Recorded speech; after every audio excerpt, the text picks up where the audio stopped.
Welcome to Critical Role Demystified. I'm Mike Christensen, and this is the series where I break down the lessons we can learn as GMs and as players from episodes of Critical Role. Today we're tackling episode 77, Clash at Daxio. Thanks for your patience as I worked on this one. It was delayed because I had other videos promised to sponsors, so those had to take priority during the typical YouTuber rush to get sponsored videos out before the end of the month. And then I took the first week of the month off for July 4th so I could more in America. And then last week I had another sponsored video that I uploaded on Sunday. But now, at last, we have the next Demystified video. Also, for those of you who do enjoy the other non-Critical Role videos I upload, I have a poll right now on both my Patreon and my YouTube member page where you can actually vote to help decide on future video I'm going to make. And I'll probably be running those polls every month or two, even if a video takes a really long time to get done, like the long-awaited Ed Sheeran video that I finally finished. I still plan to run polls more frequently, so you can help decide which topics I'm going to cover. And one last announcement, I'm doing another Patreon live stream next week on Tuesday the 22nd at 1 p.m. If you want to ask me questions, talk about recent videos, or whatever else is on your mind, that is the best way to do that. That live stream is going to be available to any of my patrons or YouTube members who support me at $3 a month or more. Now, with all that out of the way, let's get into the game. When the last session ended, Vox Machina had teleported back to Fort Daxio, only to find it in flames. It is currently under siege. Vex flies into the air and scouts out the situation and sees about 100 lizard folk riding on wyverns. These are Thordak's forces, something the party remembers since they fought lizard folk on wyverns back in the early days of Thordak's occupation of Emon. Right now, the party is about a quarter-mile away from the fortress, and although Vex can see a lot of the enemy forces in the air, she can tell most of the battle is happening within the walls of the fort itself. This is good for Matt to establish. If they want to help their allies at Fort Daxio, they will need to go into the fort themselves.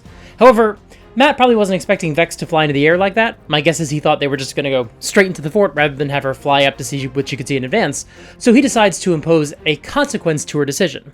Two enemy units, two wyverns with lizard folk riders, see her and start flying toward her and the rest of the party. Vox Machina gives one of the gate stones to the two angel boys and tells them to hide, and then our heroes get ready to deal with the attack on Fort Daxio. Now, these two wyverns are far enough away right now that Vex can't shoot at them, but Percy's largest rifle, bad news, has a much more serious range than her arrows do, so he actually can shoot at these enemies from afar. However, when Percy shoots at the lizard folk, he rolls really well, but Matt says he still doesn't hit because the enemies are actually just outside of his range. It seems like Matt specifically wants these enemies to be far enough away that the party can't interact with them yet, so the party has to just jump into the fortress themselves to deal with the bad guys. My guess is that by establishing that these bad guys are still too far away for Percy to shoot them, he's trying to reinforce the idea that the party can't just take cover where they are and pick off the wyverns from afar. However, this is something that I think can go wrong really easily in D&D for a lot of reasons. This is kind of the same problem I have with the opening chapter of Tyranny of Dragons, where the party walks over a hill at the beginning of the adventure and sees a village being attacked by a dragon and an army, and the book assumes that the players are going to rush in and help save the city. But if you give the players the opportunity to stay safely on the sidelines, they're probably going to do that. If you want the players to get into the fray, you kind of need to either give them a really good reason to do so, or give them no choice but to interact with something. And maybe someday I'll talk about the fantastic way I start Tyranny of Dragons that solves this problem by putting the players right in the middle of the action. Now, in this case, we know Vox Machina is going to rush in and save the day. They care about their allies at Fort Daxio, so they're not going to sit out the fight entirely. But there is still a problem with this scenario, and it's something we've talked about before. If you pause the description of the terrain and ask your players what they do when they're not close enough to the action to interact with it yet in any way, it's very common that your players are going to assume there's something they can do right here, otherwise there's no reason for them to be stopped right here. You could just fast forward up until they're at the gates of the fort. This is not exactly the same situation because the party wasn't walking up to the fort when they saw this happen. They literally just appeared here out of thin air. But it seems like the party is wrestling with the same dilemma. They want to do something right now, rather than waiting until they actually get to the fort. Because players always just want to do something to solve the situation as quickly as possible. After all, if you're Vex and Percy and you have these badass ranged weapons, it makes sense that you're going to want to shoot the bad guys before they're close enough to hurt you. Hell, if you're Vex and you have a flying broom and you're kind of famous for wanting to do as much reconnaissance as possible before charging into a situation, then it makes sense that you're going to fly up and scout the situation. But Matt seems to be torn between a couple of different positions right now. On the one hand, he clearly just wants the party to run into the fort and get into the fight themselves. On the other hand, by having a few of the wyverns start flying out to intercept the party, he has kind of just fucked up his message to the players. Now it's no longer clear to them that they have to charge in and fight in the fortress. the bad guys are coming to them. And now we're going to get a fight where basically only 2 members of the party can target the bad guys because everyone else is on the ground and doesn't have the same range as Percy and Vex. However, Matt salvages the situation by simply not having the players roll for initiative. As the party charges forward toward the fortress, they're rolling to hit the lizard folk and wyverns with their ranged attacks, but Matt isn't penalizing them by keeping them from running. Typically, if you attack on your turn, you also can't move as fast as the other party members who spend their entire turn rushing toward the fortress. But Matt doesn't worry about any of that right now. He just allows them all to run towards the fort while also shooting at the bad guys who are swooping toward them.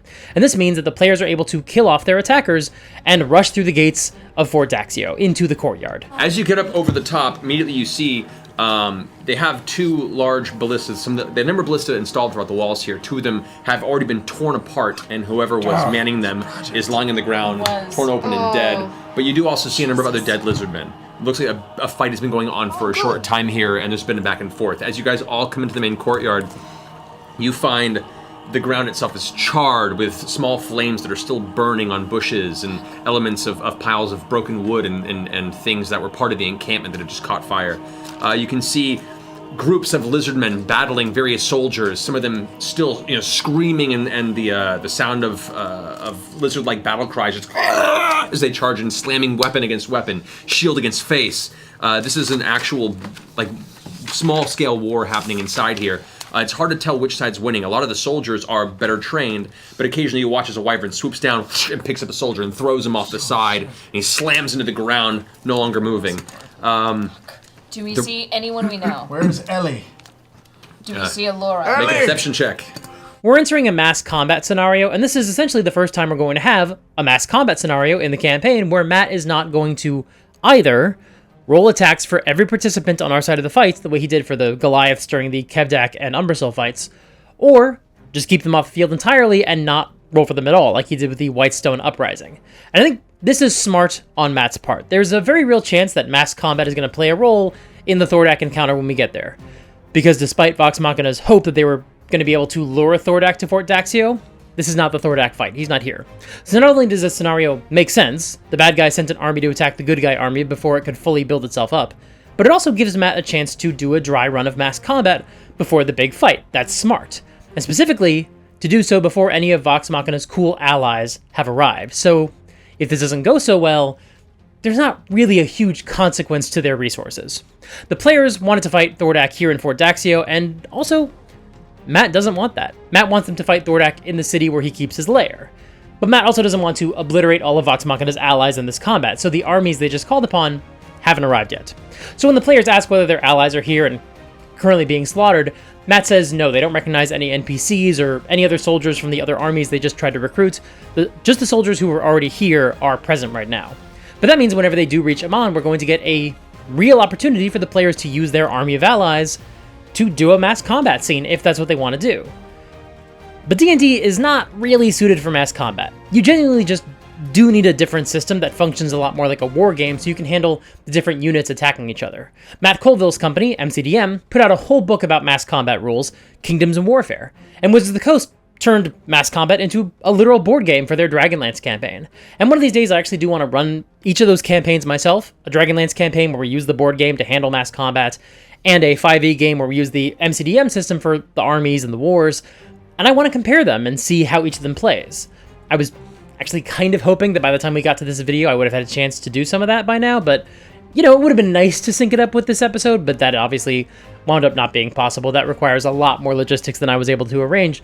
But the point is, if you want your players to fight in a battle where there are also armies clashing, this that we see in this episode is not really how I'd recommend you do it. Because the players just start narrating how they're going to shoot whatever lizard folk are nearby. Keyleth drops a fireball on the army, but everyone else is just taking individual arrow or bullet shots at whoever's closest. And then they start rolling attacks and damage, and Matt starts writing things down, and man, oh man, I don't like this approach at all. Because this feels like a really clumsy way to handle mass combat in Theater of the Mind, which is basically what we're doing right now. It would be much better if Matt could sort of force them to focus on specific objectives. He might even tell them, if you start shooting into the enemy forces, you'll never run out of lizard folk to kill. There are 100 of them. Are you guys going to focus on any specific group? But it also might have helped if he had just placed a map on the board, even a very rudimentary one. Now this is tricky, because the moment you put a map down, you essentially lose any last elements of Theater of the Mind that are still in play. And we are kind of still in Theater of the Mind right now. But I really do think there would have been a value in at least putting down a crude map and describing that there are some lizard folk on the battlements next to the siege equipment, and some lizard folk trying to burst down the door and get into an army, or some lizard folk fighting in the doorway of a barracks. Like, give the players objectives based on where the lizard folk are and what they're trying to do. For example, then the party could focus on killing the lizard folk on the walls, so they're not being peppered by attacks from above, and get clear access to the siege equipment, so the good guy soldiers can start using those again during the battle. Or they could kill the lizard folk who are next to the barracks doors, and once those lizard folk are dead, more soldiers can get onto the field, and you essentially get access to a new unit of good guys. Now, even in that scenario, I still think we're not quite at the point where we're handling mass combat the way we should, because whenever your players are focused on fighting an army of soldiers, I still think you're doing way too much bookkeeping, especially if they all have, like, individual hit points. Matt, what are you doing? But if your players want to do this, just attack various soldiers on the field, then I think you really need to give them a very clear idea of what units of good guys and bad guys are on the field, and how many of each there are, and what they're doing, and what facing individual units might help you accomplish. Will it help you get resources, or more units on the field, or a better strategic position? Like, give them something to actually achieve. However, Matt still does employ some good practices here as his players shoot at the enemy forces. He still is not called for an initiative roll, which is good. It keeps the scene moving, and it gets it more cinematic and less specific as much as possible. Keyleth casts Fireball on the squad of lizard folk charging at them, and Matt just rolls 3 saving throws to represent the entire group of bad guys. Great, that's fantastic. They roll a 3, a 6, and a 9, so none of them make the save, and the Fireball does a ton of damage, and that is a huge improvement. Unlike the scenes with the Goliaths, Matt has realized that in this situation he should not roll individual saving throws for every creature on the battlefield like he did when they got attacked by Umbrasyl's breath weapon, because it's just too tedious. However, his players still just want to fight and kill as many of the soldiers as they can, and that is still a really tedious and unproductive way to handle mass combat. But thankfully, it doesn't seem like that was ever really how Matt intended for the majority of this combat to go. So after the players shoot a few more foes, Matt starts to deploy the combat he had prepared. He does so in stages, so it's still imperfect, but at the very least, he puts a much more clear antagonist on the field for them to deal with. Looking up in that direction, you watch as another streak of bluish-green arcane energy shoots up a few hundred feet in the sky, and then as some sort of a signal. No! Shit! No. You look up top as you see one wyvern is kind of now curling its way, perched up on the edge of it, and they're jumping onto its back. You see what looks to be an elf. An elf with kind of longish blonde hair, robes that are bloodied, but it currently gives up and holds onto the reins. I want to try to shoot him with a bramble shot. Shoot him? Yeah. Okay. Wait, he's on a bad wyvern, right? This is a bad guy. All right, I think so. For the purposes of this, guys, He's not like a friend, is he? we're going to go ahead and roll initiative Oh, good. Now he is. Yeah. and get He's some a bad situated guy. here. Now he is. Well, you don't know if he's a bad guy or not, but he's on the That's why I'm battlefield. bramble shotting him. This is really how mass combat should work. You don't have the players just attack a bunch of soldiers. Instead, you give them a specific target that they can actually interact with in a normal D&D combat, while a larger fight happens around them. Even if when you use a mass combat system like MCDMs or the Dragonlance board game, the assumption is that your players are still going to be focused on fighting a particularly nasty enemy foe. Those systems are just there to help adjudicate how the main battles go, and we'll talk about that a little later in this video, actually, because there's another way to handle that. But it doesn't substitute out for what really should be the focus during the campaign, which is fighting individual bad guys, the way we normally do in D&D. You can't always control what the players are going to do, so all my early recommendations for a scenario where the players just want to attack the army, maybe prior to reaching the targets you have in mind, all that stuff still applies. And even right now, Matt still has a bunch of lizard folk on the battle map too, so we still haven't transitioned into the best way to handle mass combat, which is not to, and just leave that offside. But we're still rolling initiative now because there's a spellcaster on the enemy side, so turn order is going to matter. But also, Matt is leading into a better approach for this fight, which once again we'll see in a minute. Also, as they roll for initiative, we get what I consider to be the most iconic moment from this episode. I am rolling really poorly. Your Uber can make it. Oh no. Yeah, me too. Wait, do you have your snitch? Yeah, no, it's just rolling poorly. Do you want one of mine? No, Take your clothes off, Allison. Reset. I'll take my clothes off. Do that. If it will inspire us. Oh no, what is it? Do it! Do it, Sam! Do it slowly. Do it.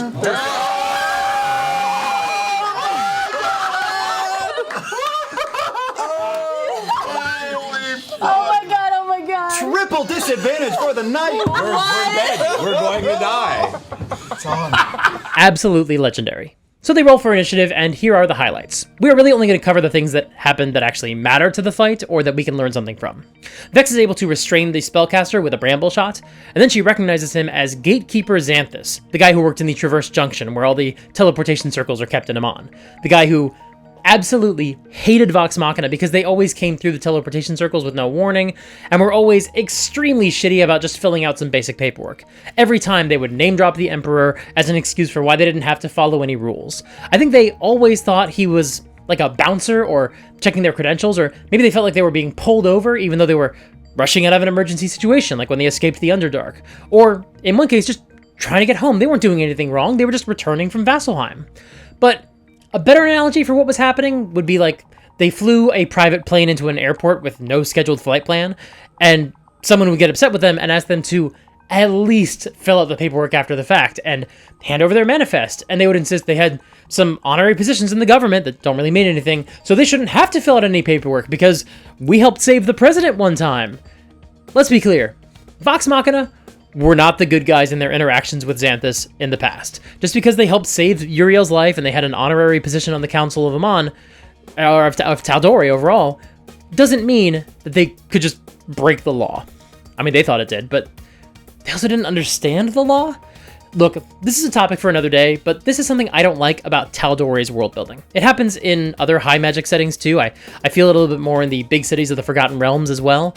But basically, Matt is right to insist that if magic users were commonplace, which they are in his world, teleportation would definitely be regulated by the government.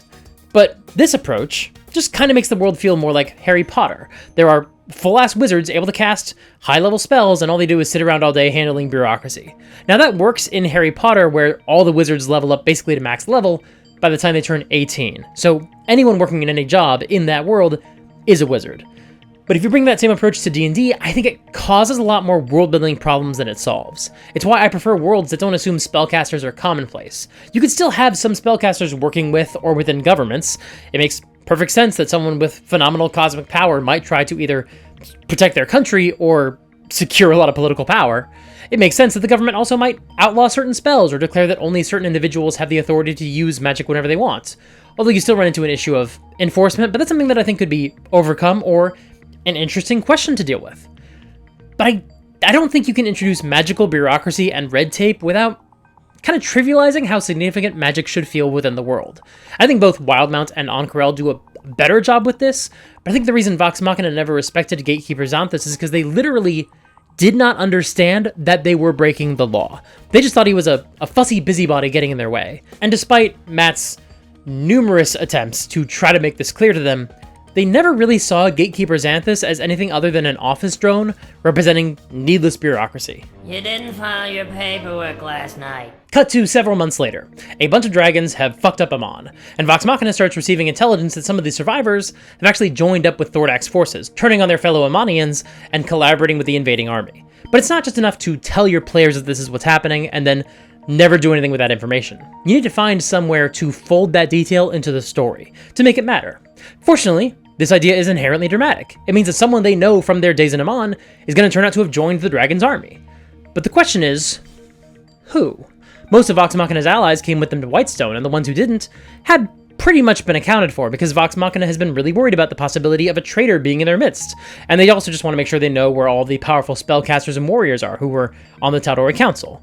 So it kind of can't be any of them, because if anyone from the Council joins the dragon's army, it's going to make it seem like they were a traitor the whole time. When instead what you're actually trying to communicate is that some people will betray their friends and family after the bad guys have already shown up, as a way to try to protect themselves at the expense of others. So it can't be anybody from the Council, because it's going to send the wrong message. It's going to muddy the waters. Vox Machina used to have a whole bunch of guards and staff that worked at their keep, but you have a similar problem here, because if it turns out that one of their guards is now working for the dragons, you're going to end up sending the same message. Maybe they were the leak that was reporting information to the dragons.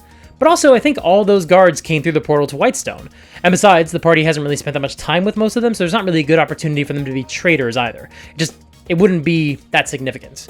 The same goes for Gilmore. He's accounted for, and let's be honest, if he betrayed the party by joining with the dragons, not only would that not make any sense, but it also that would not be a fun betrayal. It wouldn't be fun and exciting, it would just make the players feel shitty.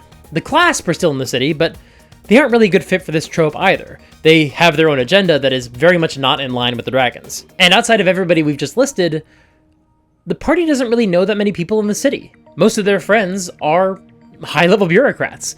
There are not that many candidates for traitors the party would even recognize. Like, who else is left? The priest who resurrected Pike? Kynan's dad, Harold the Butcher? Several hundred disgruntled mirror salesmen? There's not really anyone left, except for the team who worked at the Traverse Junction. And so it seems like Matt decided, you know what? My players never really understood that they were doing the wrong thing when they teleported into the city with no warning, but also it's never going to matter again. The city's in ruins. They're probably going to be heavily involved in the rebuilding effort, so they can probably just get the equivalent of diplomatic immunity to make sure they never have to fill out paperwork ever again if that's what they want to do. And besides, the party member who used to cast that spell is no longer around, which means they're likely only going to use teleportation circles if it's being cast by Gilmore or someone in another trusted location, like the Traverse Junction, which means they're probably going to follow whatever protocols are in place that Vox Machina always used to ignore. This party's probably going to go to their graves never really understanding what they were doing wrong with all those teleportation scenes. So, screw it. Maybe in some future campaign, Matt will be able to get his players to understand that teleportation circles are regulated in Exandria, but right now, in this campaign, they're probably never going to understand that Xanthus was just trying to do his job to keep the city safe. So at this point, if they're already going to hate him and think he's a dick, he's kind of the perfect candidate to be a traitor who started working for the dragons. He gives the players a sense of recognition, they remember him, but it's also not a betrayal that cuts deep to their cores. It doesn't undercut months or years of role-playing. So Matt gets to establish that some people are collaborators without giving his players even more trust issues than they already have with all the various betrayals and shapeshifters that they have to deal with. It's kind of an excellent solution, because now the players can take all their pent-up frustration about the Chroma Conclave and unload it all on one guy who they already didn't like, despite the fact that they were in the wrong originally, but now he definitely deserves it. He's working with the bad guys, he flipped to their side, he deserves it now. So when the party sees him, well, they don't immediately know that he's a traitor, but it will become very clear to them once his turn comes around. However, there's still a problem with this combat scene. There are still a whole bunch of lizard folk on the battlefield. Keyleth drops another fireball on the enemy forces that are trying to break down one of the doors of the fort, which is progress. We have a clear goal that they're trying to achieve and something they're potentially going to get as a reward for doing so, and she incinerates all the lizard folk, and that's really good. But Matt still isn't quite doing what you're supposed to do with mass combat. He's not focusing them on one enemy or a couple of enemies, but he's giving them a more reasonable number of targets. If we look at this map, there are not so many bad guys on here that it's impossible for the players to keep track of them or to make a dent in them. So if Matt wanted, this could kind of be the fight. It would just function a lot more like the Kevdak fight. A few key targets to watch out for, but still a lot of enemies they can churn through. However, once the first round of combat is over, Matt introduces the real threats. You hear this distant, kind of echoing horn sound. This. It's different and echoing through the valley. You glance over your shoulder and you see what looks to be a bead of burning red light making its way in your direction. Can we see? Wings flapping. It's closer than you think. And as it comes closer and closer towards you, Closer than they appear. Thordak just comes and kills us all, right? Yeah, this is happy 2016. you feel the blood rush from your face as your immediate instinct is, oh God, Yeah. the Cinder King is here. While there are flames involved, the size is not as immense as you would expect from a Thordak. Instead, what you see is a large red winged bird with flames trailing off the edges of its wings, flapping in your direction, coming over the wall on the outside of the fortress. On its back, you see what looks to be a humanoid, but much larger than anyone of your size. Armored with like dark black and grayish silver trimmed iron armor, a giant maul in one hand, itself kind of reddish flame-like hair. This is a fire giant, similar to the ones you encountered in the city of Brass, riding on the back of this ember rock type creature. As it comes cruising over the top, you hear it holding a horn in its other hand. It starts shouting out, "The Cinder King calls for swift execution. I deliver his hate with absolute strength." And it swoops into a dive towards the front side of the gate. Oh God. At a full speed at this point, it coasts right beneath both of you, swinging the hammer in the air. I need both of you guys to make dexterity saving throws. I think Matt was really, really smart to throw a couple of huge enemies on the board that the players know are a much bigger priority than any of the individual lizard folk soldiers. This is how you're supposed to make mass combat work. You prep your encounter, and the larger battle plays out around the party. In this case, a fire giant, a massive phoenix essentially, and a spellcaster are a really fun encounter, and this is a solid battle map for that fight. It's still kind of just an empty arena, but it also has elevation, and there are elements of the battlefield that the players can interact with to help unlock other assistance in battle, basically securing objectives that aid the larger mass combat scenario. It's just kind of a shame it took us this long to get to this point, because this is great. I also especially like the fact that Matt has turned the fire giant's attack into a huge sweeping swing that everyone else has to dodge out of the way of. That's the problem with the way fire giants are designed in D&D. Their attacks just make them feel like large dudes rather than these colossal forces of nature that they should feel like. Giants should have these powers that let them hit multiple people at once because they're just so big. And especially given how powerful Vox Machina has become, you've got to do some kind of homebrew to make any kind of impact on them. As it, into this full dive, slams into the two front gates, which then explode into a cloud of dust, broken rock, masonry, and iron. You watch as the dust settles briefly, and now the giant is stepping off of the back of this giant flaming bird and looks around, clutching its hammer in its hand. Fuck. Oh no! What? That's like from a different set of action figures. I think the scale is wrong, Matt. I think you accidentally put things that are bigger than us on Like, the This map. is like when I made my Barbies date my G.I. Joes. Yeah. That was some Amazon Why women. is G.I. Joe so much shorter than Barbie? Damn it. Did the lizard man at the front gate take damage, by the way? Actually, yeah, as dust clears, the lizard men that were at the gate were all destroyed in the impact. Crushed, their bones broken, and you can see like one arm twitching out of the center of the rubble. The doors are currently blown open and off the hinges there. Matt also uses the arrival of the giant to clear away a lot of minions off the board. Lots of them were basically crushed or vaporized when it hit the fortress. So now the party can focus on just a couple of primary enemies. The way a D&D encounter should actually work. Also at this point, Ashley's able to join the game. She sits down at the table, having just arrived. I've lost my voice a little bit. Oh. But you know what? Fuck it. Keyleth is still focused on trying to clear as many bad guys away as possible, but that's kind of okay, because she has the skill set that is uniquely suited to clearing away a whole bunch of enemies, while also still doing damage to their primary targets. She casts Tidal Wave on the bad guys, which doesn't just hit our giant and our rock, but also hit a whole bunch of lizard folk and knock a bunch of people prone. The fire giant picks up a piece of rubble and she throws it at the party with her flaming anger power. Again, she's not just throwing a rock, which is a thing that giants do all the time in D&D stats. She's superheating it with her inherent nature. That's good design on Matt's part.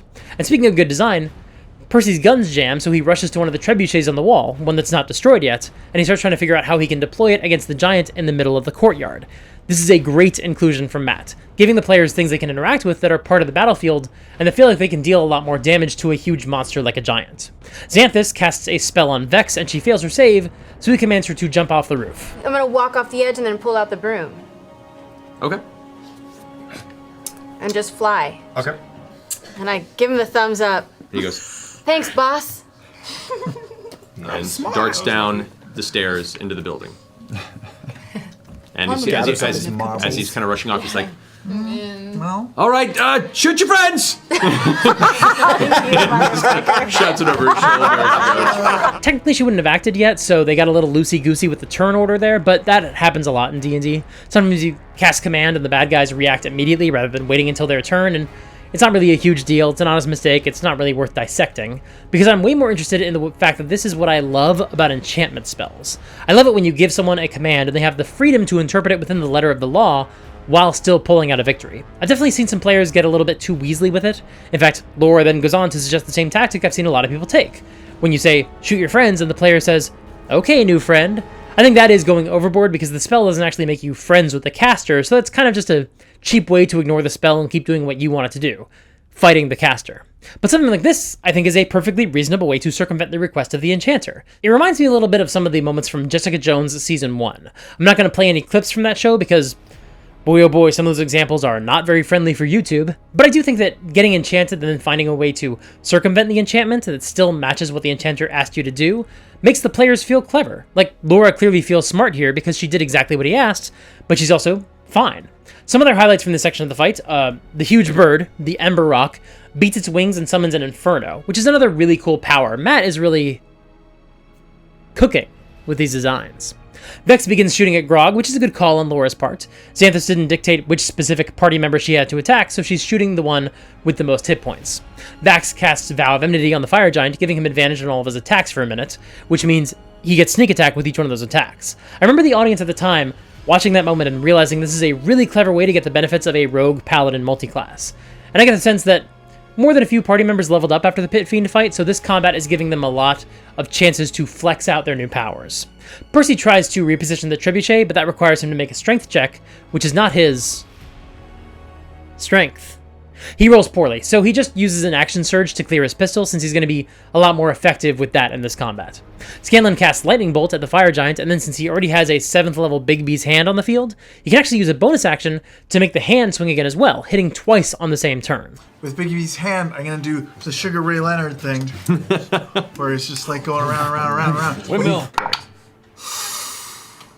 He whiffed. Oh, no. What'd you roll? What'd you get? A natural 1. So with this, you watch as the woof, woof, it swings toward the giant, staring at you. At the last minute, glances out and she sees the fist and ducks back.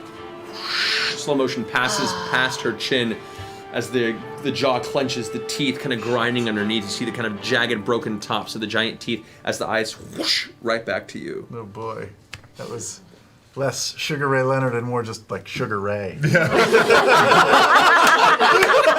I'm gonna put Big B's hand on the other side now for that. Every morning when I wake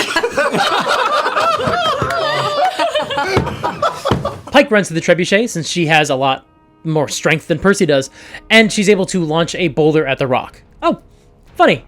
Boulder. Rock. Anyway, the boulder deals 4d12 damage. That feels like a really good amount of damage to me because it doesn't completely overshadow everything any of the player characters could do. It's not more powerful than their 7th level spells, but it still feels like a really substantial hit, whereas something like 4d6 just would not have felt like it was worth it. Although, speaking of damage, Grog is unloading on the Fire Giant, and on one turn deals more than 100 damage in a single turn, which seems like one of the first times they've noticed this happening in the campaign. I don't actually know if it's the first time it's happened, but certainly it is not considered to be a common occurrence at this point. It's a big enough deal that Matt feels the need to comment on it and point it out. Xanthus casts a fireball on the party and reminds Vex to shoot her friends. Would you consider him a friend? He Maybe was you can always just annoyed attack by him. us. Oh yeah, do I like him so much now? Oh, he's great. He's my friend. Well, I mean, None. you are considered charmed by him, so yes. He's my friend. Cool. Yeah. Seems like an ally at this point. Like I said, this is something I've seen a lot of D&D players do when they get charmed, but Matt didn't seem to realize what she meant when she asked that. She was asking if she's going to be able to attack Xanthus on her next turn, and he didn't pick up on that. It's funny because when you watch the clip, it seems like he knows what she's doing, but maybe he just thought she was asking for the purposes of sneak attack. Like, oh yeah, Xanthus is your ally, so he'll give you sneak attack. Because it sure seems like he's saying, yeah, you found a loophole. That seems like the impression I get when I watch that clip, but then when her next turn comes around, she straight up asks, can I shoot at Xanthus? And Matt says, no. So, yeah, it seems like he actually wasn't on the same page as her earlier. His explanation for why she can't is that it's a telepathic command. You know what he means when he asks you to do something. And this is not a terrible way to rule a charm effect. Like, whether it's your party casting a charm spell or your villains casting a charm spell, if you want to make sure that the orders are always followed the way the caster intended, this is a perfectly reasonable in-universe explanation for that approach. I've done that before as well. I've told the players, you know what they meant in exactly this scenario. But I think I've changed a bit as a game master, and it depends on the spell that's used as well, and as I said earlier, now I prefer leaving some ambiguity, but I will also concede that giving your players the freedom to interpret the orders however they want can potentially leave the door open for them to try to shoot the spellcaster, which is why whenever the players try to pull the "okay, new friend" card on me, I'll usually say, you're still you. This isn't Loki turning you into one of his subjects. He's overriding your will, but he's not altering your perception in any way. You probably still hate this guy. He's casting fireball on your friends. He's not your ally. You don't like him. But for some reason, you feel like you have to do what he asked you to do, even though he is absolutely someone you would rather attack. So, no, he is definitely not your friend. Now, it depends on the circumstance and on the mind-controlling magic that's in play. A vampire's charm works kind of the opposite way, actually. Vampires don't really make you attack your friends, they just make themselves your allies, which I actually think is a lot less fun because it gives the players basically nothing to do. But I actually ran into the situation, much like the one we just saw, when I had an aboleth enslave a party member with their powerful brainwashing abilities. And in that situation, yeah, I'd say the aboleth does become your ally. You would be willing to do anything to serve it. So maybe that is a better situation to say, you know what they meant, or to say, the aboleth is not your friend, he's your god. You would never even dream of harming it. But if you're in a typical dominate person scenario, then yeah, just watch for this kind of trickery because your players are definitely going to try this shit. Which is fine. That's their prerogative as players. You have to be ready for it when it comes. Vax attacks Vex to try to break the domination, since taking damage allows you to re-roll the saving throw. It doesn't work, unfortunately. She doesn't succeed on her save to break free. But then Vax attacks the giant, gets a natural 20 with sneak attack, and gets the how do you want to do this. Keyleth and Percy and Scanlan are still focusing on wyverns and riders. I know I'm a broken record, but I just think there are too many of these guys in this fight. Although, in fairness to Matt, he's got 7 players. Maybe this is honestly the best way to keep them all engaged in the fight, but I would still rather he was handling a lot of the battle off-screen, or at least being much more clear about the tactical advantages they're gaining with each squadron of bad guys they kill, and I really wish he wasn't handling each of these wyvern and lizard folk as discrete creatures with their own hit points. They should just be more swarms or minions, in my opinion. However, Matt does start giving them more tactical advantages as they kill more of the foot soldiers. When Scanlan kills a wyvern, he gets 2 Fort Daxio soldiers at his side because they're no longer dealing with a wyvern, so now they can help him in combat. And now that the giant is dead and the party has killed a whole bunch of wyverns, Matt describes that other wyverns who are not on the battle map but were elsewhere above the fortress are also being brought down by the guards. So it seems like the tide of battle is turning in our favor. Matt literally says that the party has given the soldiers a morale boost. And this is a great way to handle mass combat. You don't have to run a whole separate game off to the side. You can if you want to, you can if it seems fun, and there are great systems to try that. But otherwise, you can just narrate and say that the battle the soldiers are fighting is going exactly as well as the battle the heroes are fighting. So when the heroes start winning, the soldiers start winning. Tying it to morale is a really smart way to make it narratively make sense, but really, this is just dramatic pacing. You can watch lots of action movies where the heroes are fighting against the backdrop of a larger battle, and you'll often find that the battle rises and falls at around the same pace as the heroes' individual victories against their specific foes. And sometimes those events are linked. Lifting the curse at the end of the first Pirates of the Caribbean film is a fantastic example of that, where lifting the curse manages to help them kill the main bad guy in their one-on-one fight, and also helps end the battle that all the individual units are fighting. Or Return of the Jedi, when destroying the shield generator down on the forest floor frees up the forces in space to make their final run at the Death Star. But also sometimes it's just good timing. Darth Vader kills the Emperor, and at exactly the same time, the heroes on the forest floor are able to destroy the generator. There's no actual cause and effect there, but it still feels good to the audience for these things to happen at the same time. And I think the same goes for D&D. If you don't want to have a whole mass combat situation, just leave it off screen and say the battle is won around the same time the heroes win their fight. It is basically that easy. Matt kind of made way more work for himself than he needed to by still having all these lizard folk and wyverns on the actual battlefield. Anyway, Grog kills the rock and the party is able to knock Xanthus back. Kima emerges from inside the fort and attacks him while he's prone, breaking his concentration and freeing Vex, who then shoots and kills him. And with that, the fight and the overall battle itself, coincidentally, are both over. They drop out of initiative, they take a break, they come back to the table, they cast healing spells on each other, and they loot the bodies. They find some coins, some weapons that are too big for them to use, and on Xanthus' body, they find a broken wand. Definitely busted, and it was once a wand. Cool. Are you sure it's not a twig? I hate you so much, Sam.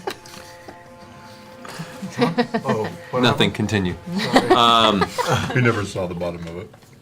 Until now. No, not until now. Oh, is that true? Yeah, Really? Been focused on other things. I printed some extras for you, Matt. Bye.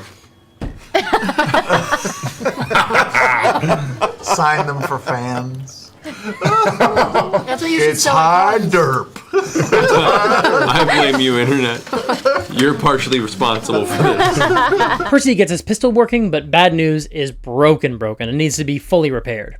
Keyleth wants to harvest material from the body of the bird, and Matt just tells her that she's able to get a gallon of ember rock oil, which burns like napalm, is volatile at the handle, and would be worth about 750 gold pieces if she was able to sell it.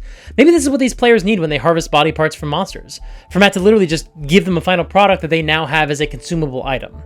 Matt does not present them with an item card, but it wouldn't be crazy for you to write this down on an index card and just hand it to your players. And so now the party feels like they got something substantial from their efforts to harvest monster parts, but they're also not doing what they usually do, dragging around several hundred pounds of rotten monster meat and arguing that someone somewhere in the world will definitely want to give them a whole lot of money for this for some reason. Giving the players something immediately actionable that they can do with it is a really great solution to their weird monster guts hoarder fantasy.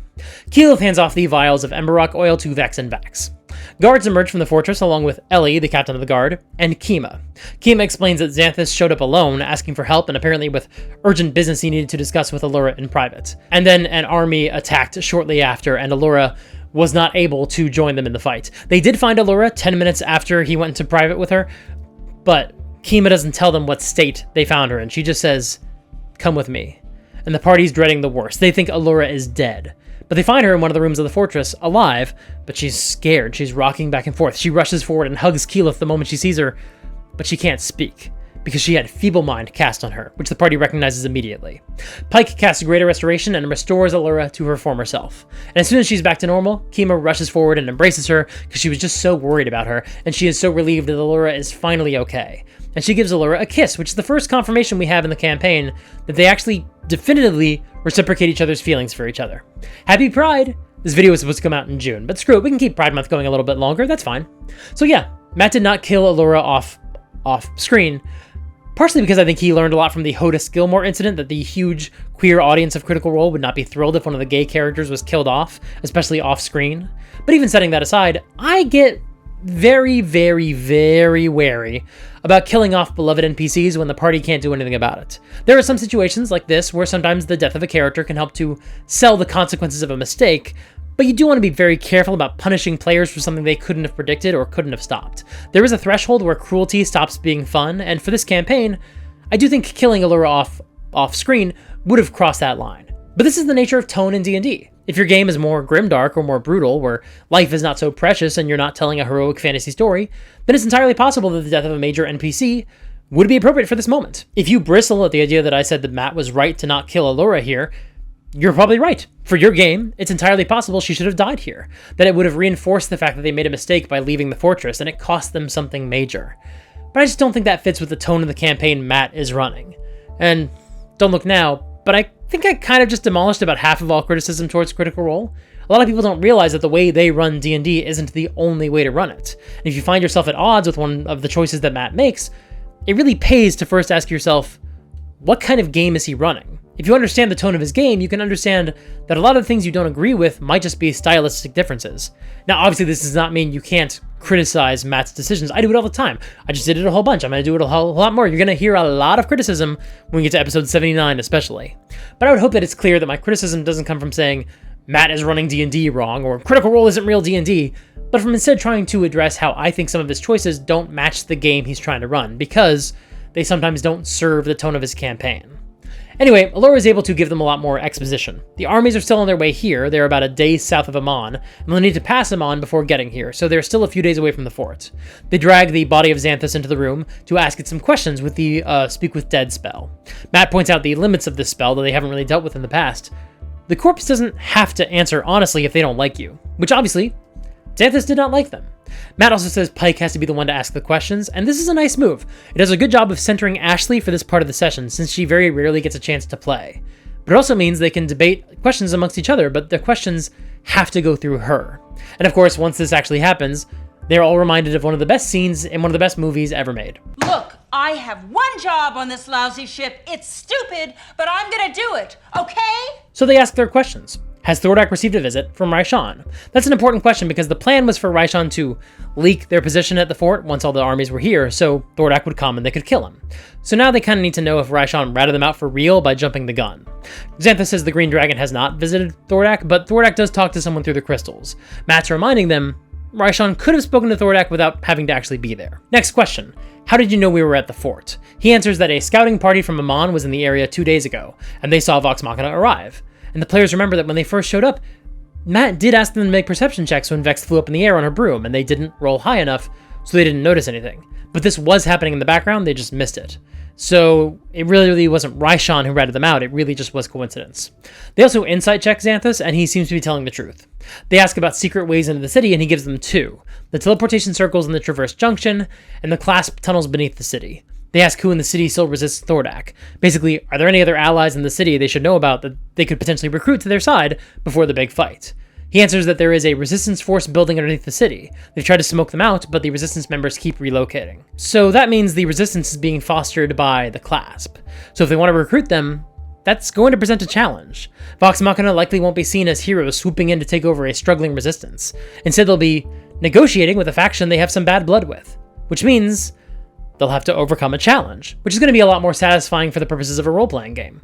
And the final question, is there anyone or anything Thordak fears the most? Even right here, so close to the end of the storyline, these players are still looking for some magic bullet that will help them win the battle. But Xanthus gives the perfect answer. Thordak has no fear. Thordak rules all. Obviously, this is Matt's way of saying, no, I already gave you 8 MacGuffins and a couple of armies. You're not getting a super special secret trick that will make Thordak even weaker to you. But we talked about this back in the 3rd episode of the series. Matt is really good at interrogation scenes. In this case, the players don't really learn that much from the last question, just that Thordak doesn't have some secret weakness. Or if he does, it's a better kept secret than that. But the bad guy doesn't just say no, he uses his last words to sing Thordak's praises. So the scene ends with one more reminder that Thordak is a megalomaniacal villain, and his followers talk about him like he's untouchable and unstoppable. Vax takes the body outside and gets to work on burning all the bodies. This is now becoming part of his post-battle ritual, as a way for his character to continue to represent the will of his goddess, and it's a nice touch. He does this after most of their battles these days.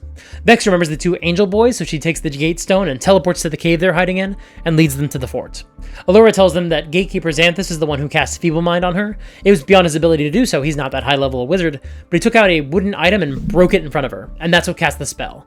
And the players realize that's what the broken wand was, a way to cast the spell without being high enough level to actually know the spell or have those spell slots. Basically like reading a spell scroll, only there was no apparent chance of failure, and obviously unlike reading a scroll, Allura didn't realize what he was doing until it was too late. So the party realizes that the army that's on their way to the fort has to pass by Emon anyway, which kind of means this was always a bad place to rally the armies if you think about it. Of course, Matt is introducing this detail because it makes sense based on where on the map the armies are coming from, but it's also very clear that Matt wants this to happen in Emon. So by putting Emon in the path of the armies that they're going to take to reach Fort Daxio, it helps the players realize they need to rethink their plan. The armies are still 4 days from Fort Daxio, but only 1 day away from Emon. And clearly the fort is not the best place to gather troops anymore, not just because of the damage it's sustained, but also because the bad guys already know that the armies are gathering here and they're probably going to keep sending more bad guys. Plus the troops at the fort have taken significant casualties. They had 200 soldiers this morning and now they have only 55. So there's really not any benefit to staying here. But if they want to fight in Emon, they have to move now because the army will be there in 1 day. Matt has been really trying to get them through the end of this, the whole entire story arc, faster than they wanted to go, and now he is really saying, it's happening. Do you want to fight Thordak right now, or, in a day, because that's about to happen. The party doesn't really know what they want to do in this situation, and Matt is being good, not saying anything else to steer them one way or the other. He's just sitting back and letting them figure out what they want to do and how they want to tackle the problem. He's already done a lot of work through the setup of basically, I think, steering them toward a very clear, obvious answer, and they're reluctant to do it because they want as much prep time as possible, and he's cutting the prep time down and saying, no, you get 1 day. What are you going to do? And first thing they do is they need a long rest, so they crash at the fort for the night.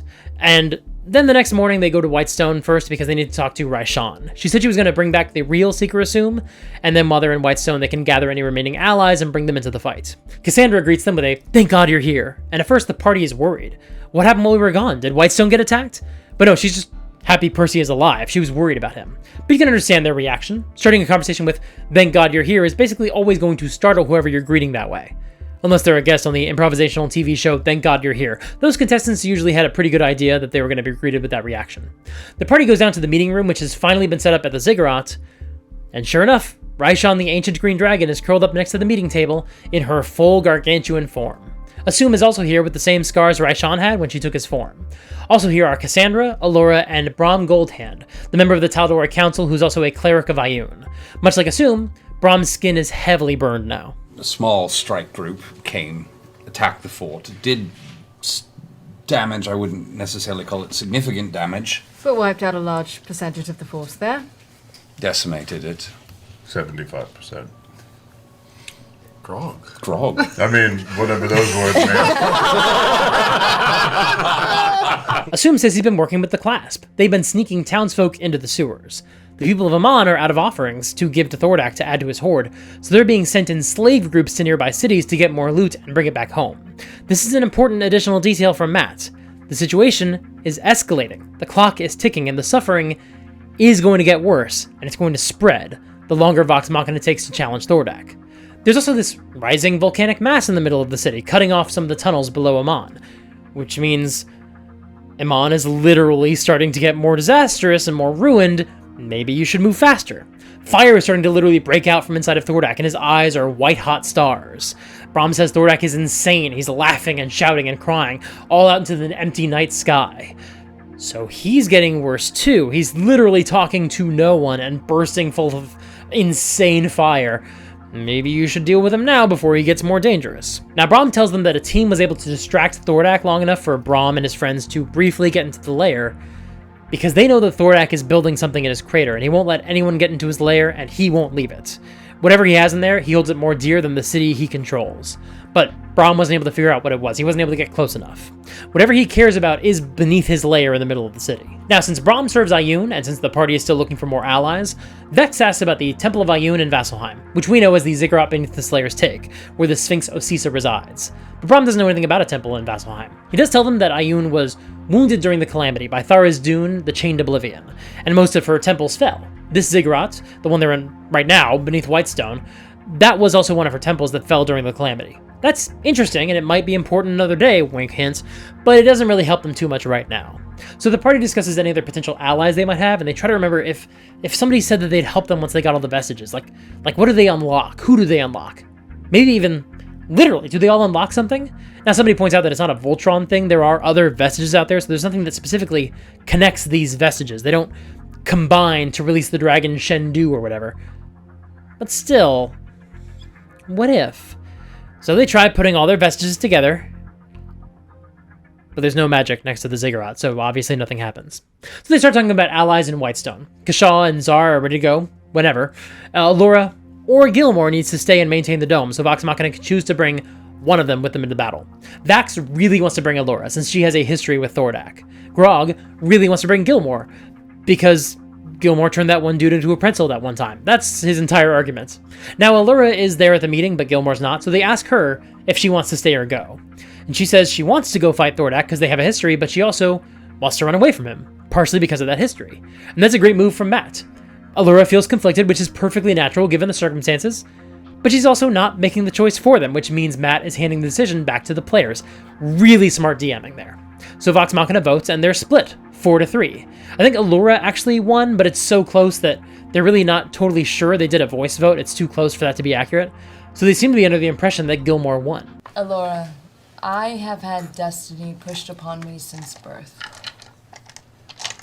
What do you feel is right? Because I'm not sure what to believe anymore. Make this decision for us. Make this decision for us. Hey, let's leave it to the dice. Allura turns to you and kind of takes the side of your head in her hand and says, "And in becoming a leader, you've been put in a position to make very difficult choices. As you grow as a leader, you'll have to make many more. This is not my choice to make. But in many ways, you have been our leader." No, come on. We already voted, people, and Gilmore won. So the last thing that happens in the episode is they ask Allura to stay behind. And of course, because this episode aired in December 2016, they make a quick joke about Gilmore winning the popular vote, because Trump had just won the Electoral College, even though Hillary won the popular vote.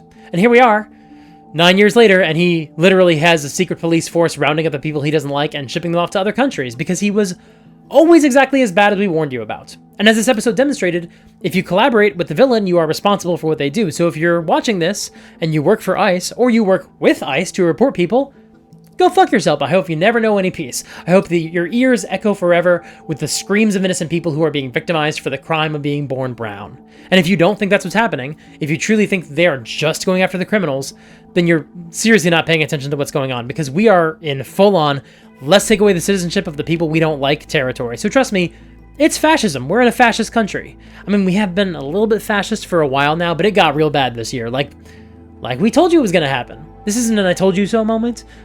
I mean, it is, but I want it to be wrong. I don't like fascism. But, you know, we fucking told you so. If you're surprised by anything the Trump administration is doing right now, including trying to bury the Epstein case, you should come listen to the left for a while, because this was a surprise to none of us. We knew who he was. We've known who he was for 10 years. And if you didn't, you were always deluding yourself like we fucking told you.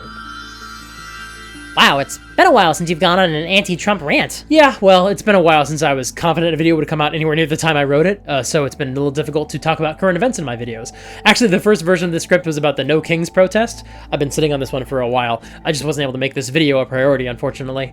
But yeah, it's kind of shocking just how much worse things have gotten in this country in like a couple of months.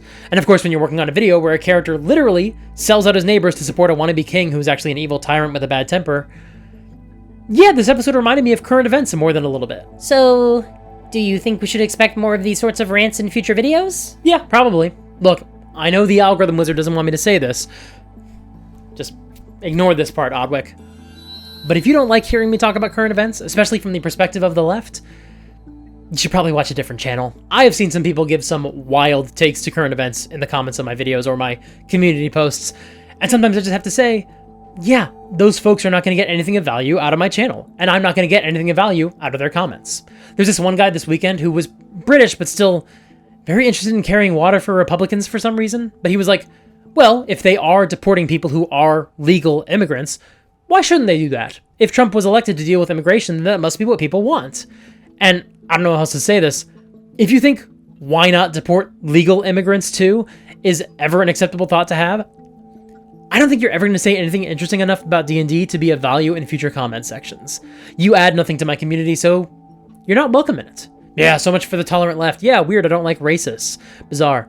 This guy was also insisting I was doing stochastic terrorism when I put up a community post about how Republican politicians were going to hell for stripping away Medicaid from millions of people, as well as, you know, all the other stuff they say and do. But this guy was like, well, clearly you want them to die, which means you're inciting violence against Republicans, which is a fucking insane thing to say about the party that literally calls their political enemies satanic pedophiles. And considering basically all acts of political violence come from the right, he clearly didn't know what he was talking about. I've been following that subject for a long, long time, but you actually don't have to be an expert in that to debunk this one. Literally just Google search stochastic terrorism. The fucking Wikipedia page, the very first result, makes it very clear which political party has the bigger problem with inciting their followers to perform violence. But you know what? I do have a platform, so I guess I should be very clear. I hope everyone I disagree with politically lives a long life, and that their needs are met for and provided by the state, because I believe the government should provide for everyone who lives within its borders. I also think all the Republican politicians should be removed from office, and a lot of them should go to jail, and Donald Trump should be on trial for crimes against humanity. Which means, I will note, I want him to be presented with evidence and given a chance to defend himself in court. The same right he has denied to a whole bunch of people he doesn't want in the country, because he's racist. Even though he has no legal right to remove them, because he's a fascist. And this is not, I don't like him, so I'm calling him a fascist. No, he's a fascist, and that's why I don't like him. Also, he was always going to cover up the Epstein thing that was obvious on the campaign trail. Do you remember when he was asked about declassifying a bunch of documents like the JFK files and the Epstein files? And he said, oh yes, I'll declassify everything. But he sort of waffled on the Epstein stuff because it seemed like he wanted his base to believe he was interested in transparency, but he also wanted to cover his own ass. Do you remember when he did that? Pepperidge Farm remembers. How you doing, Odwick? Well, at least this video will get a lot of comments. That'll be good for the algorithm. Well, yeah, but I'm probably gonna just ban all the right-wingers who comment on this video with bad faith takes. Life's too short to deal with them or try to debate them, so their comments are, unfortunately, probably not gonna help the video in the algorithm. Ugh, great. So you'll probably just lose subscribers on this video? Yeah, probably. Great. Anyway, thanks for watching this episode of Critical Role Demystified. Next time we're going to discuss episode 78, The Siege of Emon. Ashley will not be back for that game, and Travis won't be there either. But as I talked about at the end of this episode, there may be some guest players if they can make that work. As a reminder, check out my Patreon livestream next week on Tuesday, and make sure to vote in the poll to help choose a future video you'd like to see me talk about on this channel. Click here to watch my most recent video where I talk about a D&D character I want to play in a future campaign, or possibly several future campaigns. And we made a comparison to Jessica Jones earlier in this video. There's some connections in there as well, you'll find out. Go check out that video if you haven't watched it yet. Until next time, play fair and have fun.